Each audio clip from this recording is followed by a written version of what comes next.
Hello and welcome to another episode of the Big Fish Theory. We're going to start with a quick fucking of it, you bastards! Come on, yes, that was fantastic. From kick-off straight away, we were on him.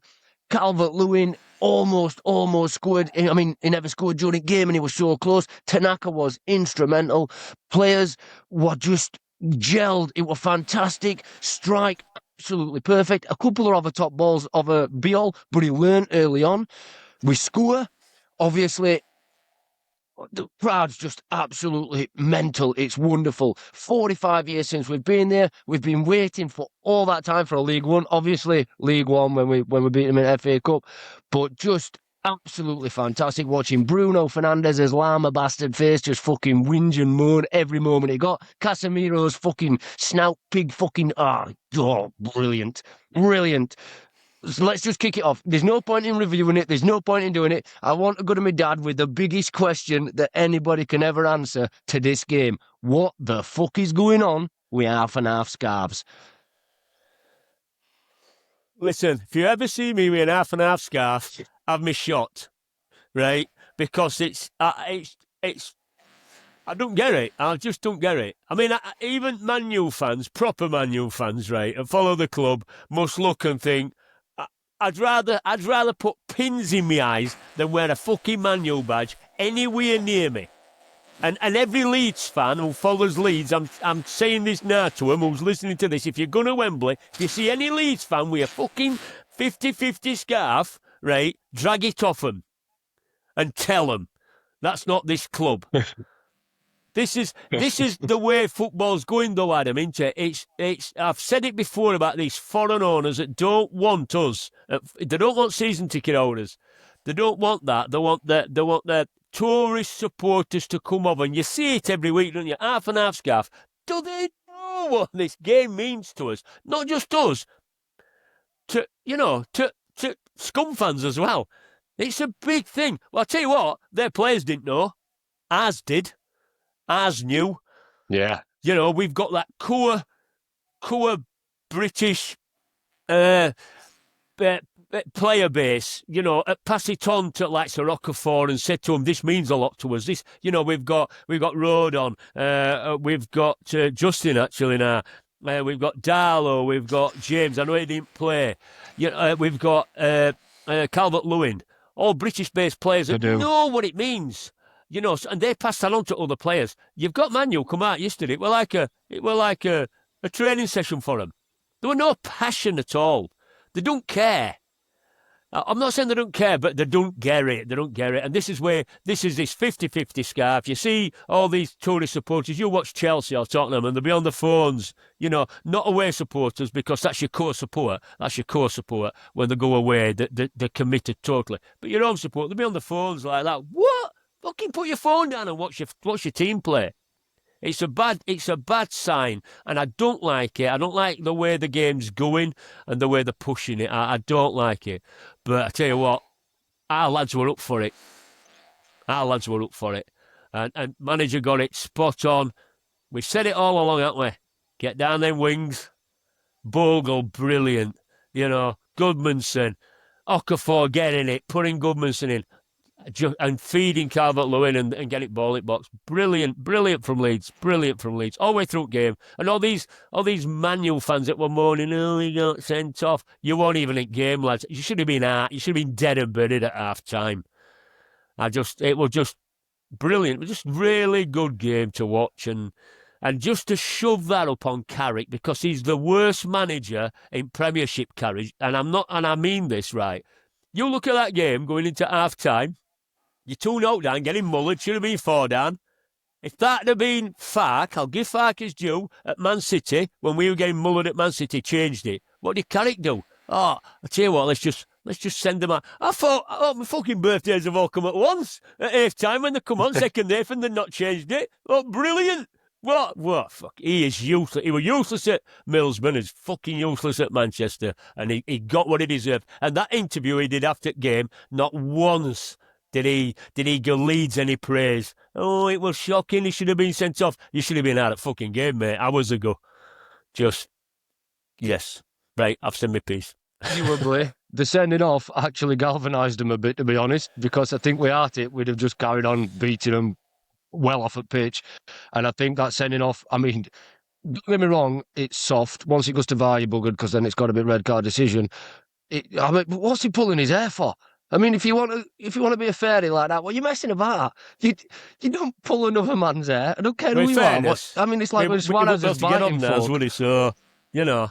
Yeah, do good point. You know that Eamon Holmes? So then Jordan. He's a TV presenter, news presenter over here. Eamon Holmes, big Man U fan. Well, he had a stroke about 3 days ago. He'd have another fucker watching that last night. Jordan, talk us through them two Okafor goals. First and then second. And first of all, on a comment on strokes, I don't know how my dad hasn't got one. God forbid he ever does, but I mean, I don't know how the fuck he's got away with it.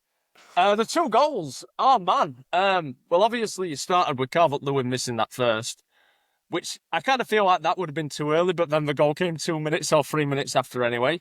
The first one was just really, really fast reactions from Okafor, I thought. You know, everyone's kind of complaining about, certainly not Leeds fans, but they're complaining about the elbow into the back of, I think it's Yoro's neck, right?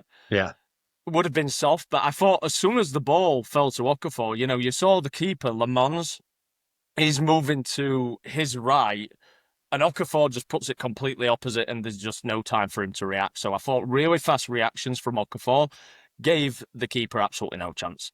The second goal, I mean, what a strike. I know it took a deflection, but, you know, I love the fact that he went to hit it regardless, because how many times do you see it in the Premier League where football is overplayed, and Leeds are certainly guilty of doing it from time to time and just not having a pop. And we all say, you don't have a pop, you don't score. And he just has a pop. It ricochets off the defender's chest or whatever it ricocheted off of. Completely wrong sights the keeper and just flies in. I mean, the defending for it was absolutely atrocious. I thought they were playing fucking table tennis or pinball at one point, but the ball comes out, it just smashes it, it comes off the defender, and it goes in. And then they should have probably had about 3 or 4 more. But that's where the game got interesting from that point. So, yeah, really good goals. Really good as well, just to kind of make a note on Okafor, because there's been flashes of brilliance all year when he's not been injured. And I think it's been clear for everyone to see that there's a player in there, but he's never quite made it up for that. I really hope that gives him a lot of confidence, because for what were he, like 16, 17 million? 18, I think. 18 million, something like that. And I think that's like 18 million euros, so probably like 15 million British pounds. I think he's been a good signing, and I think he's one of our most dangerous players when he's fit and he's on the ball. And I just hope that can really be a launch pad for him to spring, because we're going to have him for next season as well, hopefully, and hopefully for next season as well. When we stay up, I'm starting to get confident about that part now. He can really, really build on what he's done so far this season and become a really, really efficient player, because I definitely think he's got it in him, for sure. Yeah. Father, when Nonto come on, he took up that role around that Aronson sort of role. He were moving from left to right, as he does anyway, and they switch bar. Obviously, Dan James was not there. But when he came on, you saw that there's definitely potential for him to be in that squad, even if Okafor is performing. Now, he scored 2 goals, you know, Nonto's not going to be taking that position up. But there is there's a conversation that could be had about, could he take up that Aronson role? Because he's not got the legs that Aronson's got, but he is tenacious, he is strong, and he is definitely better on the ball. Yeah, and the thing is as well, and he does track back now, which he didn't used to do a little bit. He's worked on him, I think, Farke. I think the problem with Nonto is Farke don't want to play him for some reason, because I think he's good enough. I definitely think that he's good enough to play, and I understand, you know, with what went off, I didn't like what he did. Whether that's had an influence, but he didn't have an influence on Aronson playing, did it? Really, he let Aronson play, But yeah, I thought he played well when he come on. Out ball, he lost ball once or twice, but he got in positions. That's the thing. It's like with Calvert-Lewin, isn't it? First half, people will say I should have scored, but actually, what's happening is he is getting in positions. He is playing. If he won't get in positions and getting them chances, you'd think that. But definitely, there's a place for Nonto for me. Whether he stops, I don't know, because I do think clubs will be looking at him. You know, a bit like Tanaka. Look at Tanaka. Game Tanaka had. How long we've been screaming for Tanaka to play? You know, and this can we keep these players? I don't know. I think with Tanaka, it reminds me a lot of last season that, you know, there's like if you remember last year, that then it was Ampadu and Ampadu and Gruev got injured. And then obviously Rothwell come in and Tanaka, and we were all thinking, oh shit, we're in trouble here. And then they were both fantastic, you know, deliveries. And then Tanaka we saw for first time really, and obviously I know he got a lot of stick, but you know what my feelings were is that, you know, he still scored against Chelsea, still scored against Liverpool, like he was still performing, and he might not have quite legs to do 90 minutes, but who has in this style of football at Leeds at the moment, you know? And you do get 100 well, apart from Gabby Gunnarsson, you know, that man's got legs for days. So like he's coming to squad now, and you're watching him and you're thinking, for me, he was player at fucking match yesterday, and I know he went off early, but Tanaka. he was integral to everything. I saw Tanaka, I saw Manu fans, and they were on about, oh well, you know, you got Ugarte and Casemiro. They were nowhere in midfield. They were nowhere in midfield because he put them out of it. He absolutely controlled that midfield, spreading balls inside and outside of foots, body protecting, nicking it off players. He won headers. I mean, that same again. What Jordan just said about with Okafor's second goal when it was pinballing about, like Brendan Aronson won an header there. You know, like. I don't know what they were doing. I think the thing is, Jordan's just hit it on nail here, right? That these it's like Okafor. Okafor's grown. You know, when we didn't see a lot, and then he's grown. And I think that's the thing with Tanaka. They've come into Premiership, which is let's be fair, it's best league in the world. We all know that. You're not just going to come in and just, you know, he's come from wherever he's come from. He's like, you're moving into a new place. You've got Germany. You know, you've got new people. Language is different. Premiership's totally different to Championship, as we all know. So you have to grow, and he has grown, and he's got better. And I think that, I think you've seen that. I think you've seen it with Okafor, Gudmundsson, certainly. You know, we have grown as a side. For first game at season, we probably ain't got results that we deserve sometimes.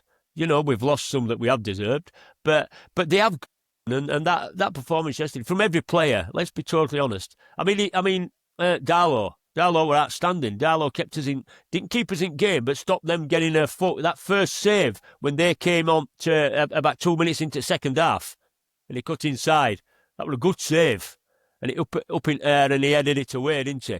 But I think every player was just brilliant. I don't think, you know, Gudmundsson. Who would you make play? I mean, they get it Okafor because he scored 2 goals, but you could have picked any one of 5 or 6. Easy.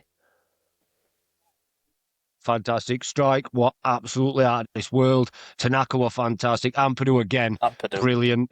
Gudmundsson, brilliant. And even though Calvert-Lewin don't get a goal, like you say, his older play, those 2 headers he should have scored. The early one in second minute. Like, what do you think, Jordan? Like, for you, what standout player? Because it's hard to choose. I mean, just to comment on Calvert-Lewin, I mean, he blocked a goal. Oh, he twice, did, yeah. Twice within the thing is with that game. First one was Justin. No, what I'm saying is the first one was the header off, but then the ball came back in and they swung. I think it was that Ugarte swung for it, and then he blocked it again off the line. So he cleared 2 off the line within the space of about 3 seconds. Man of the match, fucking hell, where do you start? Because that was just an all-round team performance. Like you say, Gudmundsson, an absolute engine. Struijk played really well. I thought Biol did really well as well. There was that one part where Zesco managed to get it through his legs. That was the only thing, but that's going to happen when you're playing against a £70 million striker.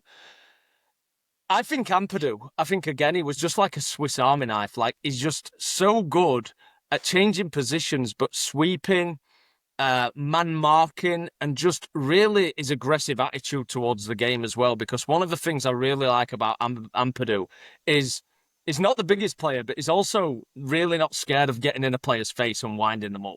And I love that. I think that's absolutely everything that you need from a captain.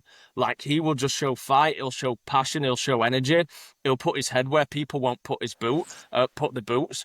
and he will get in the faces of the opposition players. And for these prima donnas on 350 grand a week, they're fucking bitches, man, aren't they? Like, the great players, don't get me wrong, but like, it kind of touches to the point of what my dad said. Like, they are just completely complaining about the entire game, but they don't focus on the fact that they were shit. These are players that are overpaid little bitches, and I love to see it on their faces. And I think when you've got a player like Ampadu that gets in the face and just winds them the fuck up, I think that's fantastic. And just as a side note to that as well, Calvert-Lewin's smirk at the end of a game in the interview after, where he's like, "Yeah, I told the referee, but I don't make the rules." That to me is a side that is starting to finally realize that to beat these teams and to be one of the competitors in the Premier League, you've got to be a little bit dirty and be a bit formidable with the dark arts. Because how many times have we said that Leeds are so soft, they don't surround the referee? I love the fact that Calvert-Lewin went and grassed on Martinez to the referee and managed to get him sent off. Because even though I don't like that about football, it is football and you're not going to change it. So you either get on board or you don't. That went a little bit away from the question, but you get my point. But I would say Ampadu. I think the guy's a Swiss Army knife, and you can see in games like that why he's the captain and no one else is. Yeah, I'm a little bit opposite on that because I do like the fact that we don't do the dark arts. I take a sense of pride in it. And I know, obviously, every club does, and I know it costs us, and I know we should have seen a lot more games out. Yeah. I mean, we saw this time at least some game management that actually worked, but it only worked, because we cleared one off at line. That Casemiro left alone where Goodmanson should have been. But, these things happen. And he won that header 3 times during game, dropping off at back. But I thought team-wise, spirit-wise, absolutely fantastic. And we've seen it a few times. What I'd like to ask you now, Dad, is obviously you've got that thing where as it's progressed, obviously it's harder and harder for you to make your argument. And maybe you've changed your mind, which is, everybody can change their mind. That's not an issue. But now you've got to be looking at it and thinking, is Daniel Farke got to be the manager next year? We're looking like we've got 6 points clear. We're playing Wolves and then Burnley. Spurs are definitely not going to get 6 points between now and end of the season. They're absolutely gone. Romero's bleeding injured now. Do you think that Farke, I know tactically you've had your issues with him, but he's got it right again? We're in a semi-final. I weren't born since we last beat them at Old Trafford. It's 45 years ago in league. Do you think he's the man going forward next season? I think the thing is with Farke, right, is I always said from the beginning, I never wanted him to get sacked, but he had to learn as well, because don't forget, it's not just players that's learning in Premiership. He's had 1 season in Premiership with Norwich, and then, obviously they didn't spend money and he struggled there, and I understand that. But he had to learn as well, Ad. It wasn't just the players. We've been crying out for this, to get down wings, not just put ball down middle like we did against Arsenal that first game, play one up front. If we'd have gone with that side probably to Arsenal earlier on its season and played like we played, it'd have been, I'm not saying it'd been a different outcome, but it'd been a different game. The only team that's really turned us over this season twice has been Arsenal. So he's had to learn, and I think I'm hoping he does learn. Yeah, he's a likeable lad. Don't get me wrong. I'm not going to sit here and say that I haven't had issues with him, because I have. I do think he's changed game too late sometimes. But yesterday, and West Ham, in fairness, he got it spot on. And what I want from Farke now, we've got a big game coming up, and then we're down at Wembley for Chelsea game. Tickets are on sale tomorrow. So what I want us to go down to Wembley. I don't want us to play like we did against Southampton. I want him to think, it's a free hit, let's go for it. Let's go for it and do what we did yesterday. And that's what I want from him. I do want that a little bit. Yeah. But in your question, I do think he's learning a bit, yeah. I know Sean will not agree with me when he watches this. But yeah, it's a funny one, isn't it, really? Because he has learned. And it's only what? Don't forget, before Christmas, his job were under threat. I'm not the only one that were questioning him. A lot of Leeds fans were questioning him. His job were under threat. It were under threat at the end of last season. It were Leeds fans that kept him, don't forget. It were Leeds fans that kept him his job, 100 points, because they were talking him going. And I do think, similar to say, I do think he's learned and he's grown into it, because it's an hard league. It's an hard league. I just want to touch on as well with what you said about Leeds and everybody being brilliant. You look at that Manchester side yesterday, right? If you go back to the 90s, when Ferguson had been manager there, and you'd have got Roy Keane and Neville Brothers and, Beckham and all them playing, they'd have played like Leeds played yesterday. And that's the problem we're going on about this foreign influence in game. They just ain't got a clue what it means. They just don't know. They should be ashamed of the sins. Really, I mean, I'm glad. I'm glad. But can you imagine Roy Keane at half time and Ferguson looking at them? We played like we should play with heart and passion. That's what we went in, because majority of our players are not as good as their players. But I just thought we were brilliant. And to answer your question, yeah, let's win the FA Cup, and then we'll keep him. I think weirdly, that world's gone round when Roy Keane had said, "Well, look, it doesn't matter whether you think it's a red or not. What's he doing pulling his hair? You've let your teammates down, blah blah." I agreed with Roy Keane and Neville in one night. And we'd be scum away. Like, what's happening? But to you, Jordan, right? Cunha dives, gets a yellow for it, right? You've got Casemiro complaining and moaning and sitting on the floor and refusing to get up. You've got Bruno Fernandes, the llama-faced bastard, just crying at everything, got a yellow card for moaning, you know what I mean? And you've got Martinez, who pulls hair. Which one's a bigger twat? Why do I have to pick that? It's fucking impossible. It's hard, isn't it? It's harder than picking best player for Leeds. I don't know. There's a part of me with Fernandes because I think he's a better player than every single one of them.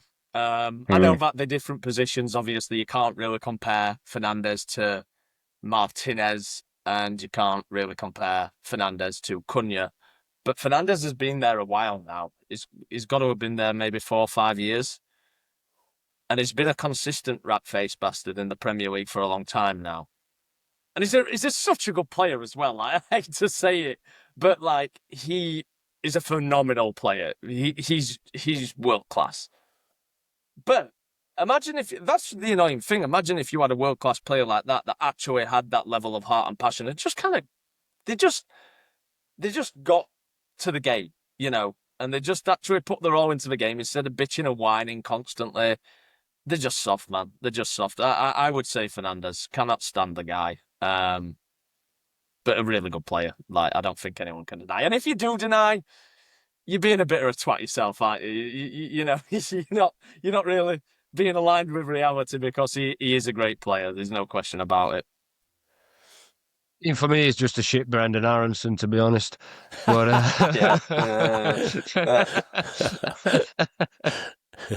imagine Fernandez's talent with Brendan Aronson's work ethic. Imagine that as a player. Yeah, that'd be some player. You can say what you want around Aronson, and I don't think he had a great game. I was shouting for him to come off Fernando yesterday before it actually happened. But Aronson always puts a shift in. Whether he's a Premier League player or not, that's definitely up for debate. But he always puts a shift in, and he always puts that work ethic in, which is the least you'll expect, but it's not always what you get for these teams. I mean, look at Chelsea. How many of them are phoning it in? Which is another reason why I think we've got a huge chance against them in the semi-final, but that's a different rabbit hole. But he also has to have, I don't know, either Rudolph Austin or David Batty's personality to round him out. So far, now, we've got a semi-final. We've just beat Scum away, and we're going to Wolves. And then, what do you think now? How are you feeling about relegation? Who are you asking? You. All right. Well, I always thought, to be honest with you, I didn't think we'd go down anyway. I genuinely didn't think. I thought, what I didn't want is it to go to West Ham game, and do a Leeds like last game of season, but now I think I tell you what, me and our Jordan watched the Tottenham game on Sunday, right? And it were just there's no. I mean, when we got relegated last time, and then we got relegated in '82, we got relegated in '82. We weren't good enough. They tried, they did it the best, but they weren't good enough. We got relegated in 2000s, and obviously everything that were going off in background, players leaving, these traitors were leaving and just walking out on club. But when you looked at Tottenham, they've got the quality players. They've got the players. And I was saying to our Jordan, you'd expect third from bottom they went into that game. You'd have thought that he'd just run their balls off. And it was just like watching a Sunday League game. They were garbage. Now, when I've seen West Ham play, West Ham weren't like that against Wolves. And when I've seen Forest play, we had Forest game actually on phone at the same time as watching Tottenham game. And Forest gave it a go. They were in Villa's faces. Should have probably lost game late on, but didn't and got a point. You didn't see that with Tottenham. Tottenham are in massive, massive trouble. Tottenham, when Leeds first got relegated in 82, Adam, obviously your two will not remember this, right? Leeds were a huge side. They've been in Europe for 10 years, got to European Cup final, semi-final FA Cup in 77. And then it was gradual decline. We'd won everything, can't they, except for European Cup, and got robbed out of that. But then towards end, you could see it coming, and I see that with Tottenham now. Leeds were a huge side, and I've got paper cuttings up in loft. No, Leeds will not get relegated. Too big a side. Listen, you look at that side, that Tottenham side, the players they've got in there. What are they doing down there Romero's from injured bottom? as well now. That's what I'm talking about, with passion and a heart. I genuinely think the thing is with Leeds and Farke's team is they are really together. They do realise what it means to Leeds fans. They do, every game, not just this one, even Wolves on Saturday. We've got that togetherness. And you look at these teams down there now. And also, I'd like to point out as well, don't forget, every team down there have changed managers. I'm not talking about Burnley because obviously, but the teams that are in trouble and look at going big sides. West Ham, changed managers. Tottenham, 3 managers, I think. Forest, 4 managers, if I'm not mistaken, this season. The only team with consistency, actually, is Leeds. And probably West Ham, because they did change, and get him a chance to build it. They have built a bit of momentum. But if you've got players that don't give a shit about that club and don't put a shift in, no matter what manager you're going to have problems. He said it, didn't he, after Tottenham game, their manager? It's not coaching they want, it's a therapist. Yeah. So, with that being said, then we're all pretty confident about a semi-final where we could, if we take 3 points and Spurs have got Brighton, we could be 9 points clear after weekend, going into a semi-final where we can do what we want. We can play how we want. We can be expressive. And you've got a good chance. We've took 4 points off of Chelsea. We've took 4 points off of Scum. We've took 2 points off of Liverpool.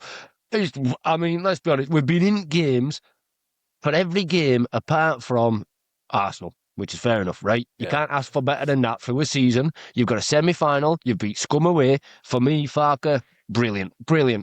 Bielsa level, and I know it doesn't hold that passion, and I know it doesn't hold that same feeling for everybody, but for me as a manager, absolutely fantastic. As a performance for a squad, brilliant, and as a fan of a club that you can be prouder that is still holding on to those old traditional senses of fanship, of, no half and half fucking bollocks, no shite,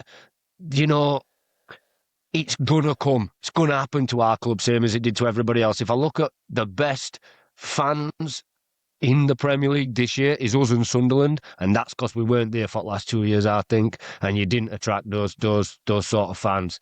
So for you both now, as one, is there you want to mention individually a part that you really thought in game, fucking brilliant, that weren't a goal? It weren't a goal line clearance. It was not that we mentioned, but just a moment that you thought, because I know mine, and I think it's a progression of a player, but I'll let you go first, Jordan. You put me on spot here. I'm trying to think. Go to Dad.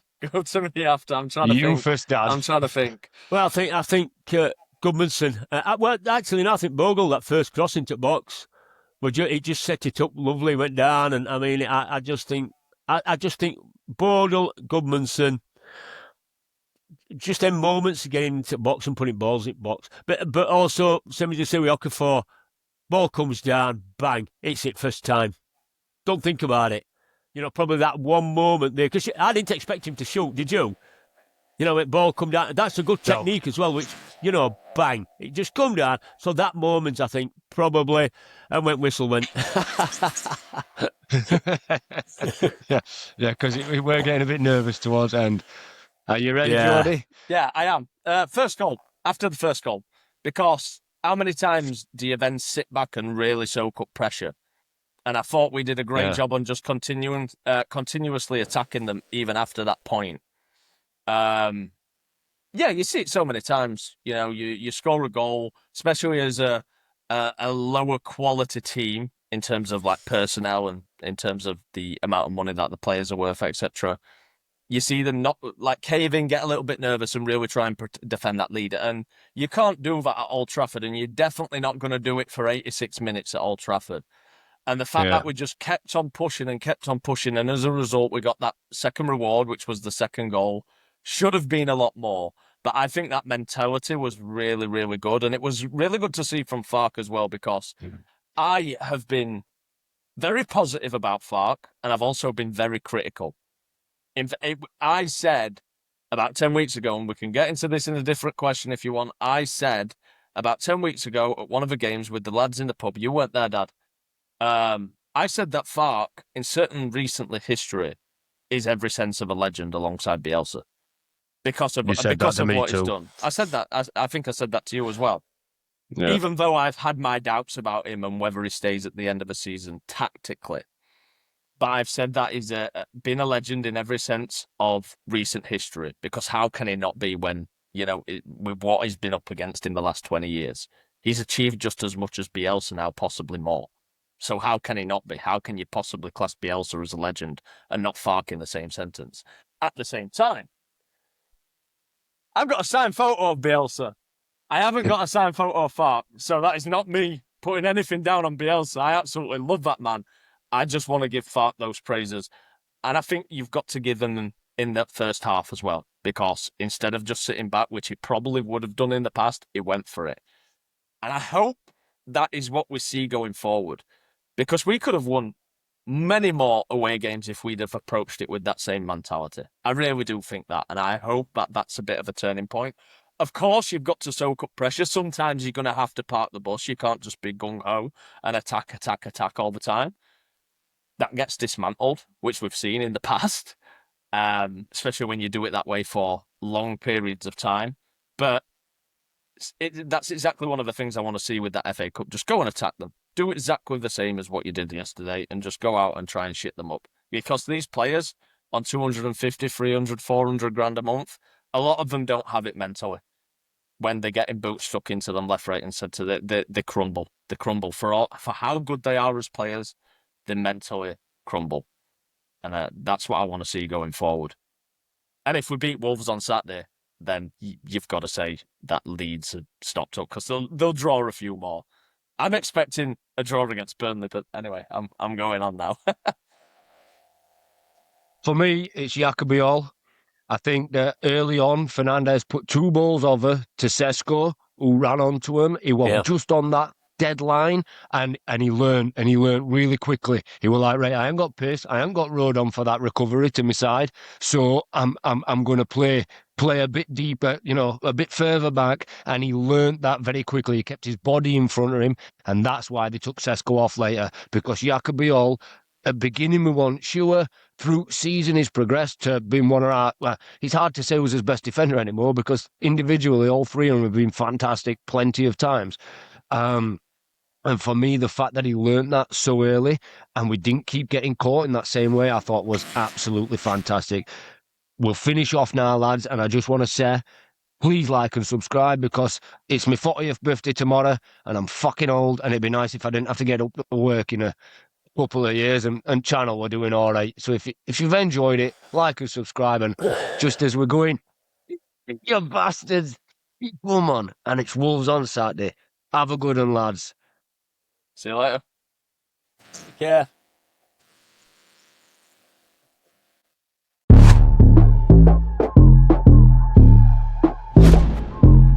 The Big Fish Theory, a Leeds United